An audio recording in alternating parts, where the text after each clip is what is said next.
বাচ্চা থেকে বড় সবারই খুব পছন্দের মালাই কেকের রেসিপি আজ আমি তোমাদের কাছে শেয়ার করব খুবই অল্প সময়ে এবং কম খরচে।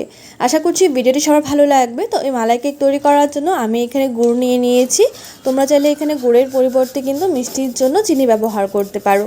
তো যতখানি আমার গুড় প্রয়োজন হবে ঠিক ততখানি আমি গুড়টা ভালো করে গ্রেট করে নিচ্ছি। গুড়টা এভাবে গ্রেট করে নিলে কিন্তু খুব সহজে গুড়টা মেল্ট হয়ে যাবে।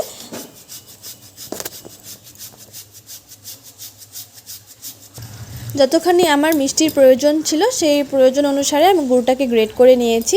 এবার খুব সামান্য পরিমাণে একটু জল দিয়ে গুড়টাকে ভালো করে কিন্তু জাল করে নিতে হবে, ততক্ষণ না পর্যন্ত গুড়টা ভালো করে মেল্ট হয়ে খুব সুন্দর একটা কালার চলে আসছে।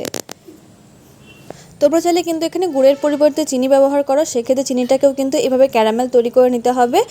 এভাবে ক্যারামেল তৈরি করে নিলে কিন্তু খুব সুন্দর একটা ফ্লেভার আসবে। তো আমাদের গুড়টা পুরোপুরি মেল্ট হয়ে কালার চলে এসেছে খুব সুন্দর একটা। এবার এই পর্যায়ে এর মধ্যে দিয়ে দেব প্রায় 300 ml পরিমাণ লিকুইড মিল্ক। তোমরা চাইলে এখানে লিকুইড মিল্কের পরিবর্তে কিন্তু গুঁড়ো দুধটা ব্যবহার করতে পারো। গুড় আর দুধটাকে একসাথে বেশ ভালো করে মিশিয়ে নেব। মালাই কেকের এই মালাইয়ের ফ্লেভারটা আরও বেশি সুস্বাদু করার জন্য আমি এখানে 2 টেবিল চামচ পরিমাণ গুঁড়ো দুধ ব্যবহার করছি। গুঁড়ো দুধটা ভালো করে এই দুধের সাথে মিশিয়ে নেব। ওই গুঁড়ো দুধটা দিলেই কিন্তু এই মালাইয়ের টেস্টটা আরও বেশি ভালো হয়। এটা সম্পূর্ণ অপশনাল, তোমরা চাইলে স্কিপ করতে পারো। ভালো করে মিশিয়ে নিলাম। মিশিয়ে বেশ ভালো করে কিন্তু 10 মিনিট মতো এটাকে ফুটিয়ে একটু ঘন করে নিতে হবে। তোমরা চাইলে কিন্তু এখানে এলাচ গুঁড়োটা ব্যবহার করতে পারো যদি এলাচের ফ্লেভারটা তোমাদের ভালো লেগে থাকে। দুধটাকে কিন্তু প্রায় 8 থেকে 10 মিনিট মতো বেশ ভালো করে ফুটিয়ে নিয়েছি। দুধটা অনেকটাই ঘন হয়ে গেছে আর কোয়ান্টিটিও কিন্তু অনেকটাই কমে গেছে। এই পর্যায়ে গ্যাসের ফ্লেমটা অফ করে এটাকে ঠান্ডা হতে দেব। অন্যদিকে এই মালাই কেক তৈরি করার জন্য আমি এখানে ব্রেড নিয়ে নিয়েছি। ব্রেডের 4 পিস নিয়েছি। তোমরা চাইলে কিন্তু কোয়ান্টিটিটা বাড়িয়েও নিতে পারো। ব্রেডের কোয়ান্টিটিটা যদি বাড়িয়ে নাও সেক্ষেত্রে কিন্তু দুধের কোয়ান্টিটিটাও বাড়িয়ে নিতে হবে। যেহেতু আমি এখানে ব্রেড দিয়ে মালাই কেকটা তৈরি করছি, তাই মালাই কেকের পারফেক্ট ফ্লেভারটা আনার জন্য আমি এখানে খিরসা তৈরি করে রেখেছিলাম। গুঁড়ো দুধ এবং লিকুইড মিল্ক মিশিয়ে ভালো করে কিন্তু শুকিয়ে এভাবে পুরো ড্রাই করে নিয়েছিলাম। এতে করে কিন্তু এটা খেতে ভীষণ ভালো হয়। তো অল্প অল্প করে সেই খিরসা নিয়ে ভালো করে কিন্তু প্রত্যেকটা ব্রেডের মধ্যে লাগিয়ে দেব। তোমরা চাইলে কিন্তু গুঁড়ো দুধটাও কিন্তু হালকা একটু গরম জলে মিক্স করে এভাবে ড্রাই করে এটা লাগিয়ে নিতে পারো।